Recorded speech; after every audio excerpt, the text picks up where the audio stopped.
एक नहीं, दो नहीं, लगभग 90,000 सरकारी स्कूल पिछले 10 साल में भारत के भीतर बंद कर दिए गए। वो भी इस ड्रामे के साथ कि इस देश की शिक्षा व्यवस्था को और बेहतर बनाया जाएगा। बार बार स्कूलों के बेहतर विकास की बात होती रही, सांसदों द्वारा गांव गोद दिए जाते रहे, उनके भीतर स्कूल गोद दिए जाते रहे, और गोद लेते लेते कब 90,000 स्कूलों की गोद में ही हत्या कर दी गई, ये आपको पता ही है।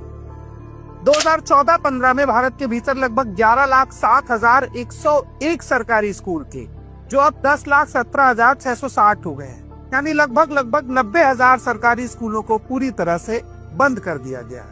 इसमें मध्य प्रदेश सबसे आगे है और उत्तर प्रदेश भी उसको बराबर की टक्कर दे रहा है।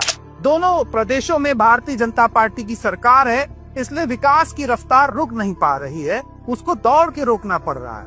मुझे डर है कि अगर इसी रफ्तार से विकास भागता रहा तो ये आंकड़ा जो 90,000 सरकारी स्कूलों तक पहुंचा है, कहीं लाखों में न तब्दील हो जाए।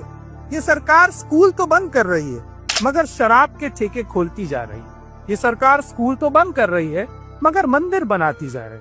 ये सरकार स्कूल तो बंद कर रही है मगर प्राइवेट स्कूलों को खोलती जा रही है। प्राइवेट स्कूलों की संख्या में लगभग 15% का इजाफा हुआ है। अब सोचिए, जिस देश में लगभग 80 करोड़ परिवार, जैसा सरकार कहती है, गरीबी रेखा से नीचे हैं, तभी उनको अनाज देना पड़ रहा है, और जो आदमी अपने अनाज की व्यवस्था नहीं कर पा रहा है, उसके बच्चे कहाँ पढ़ेंगे?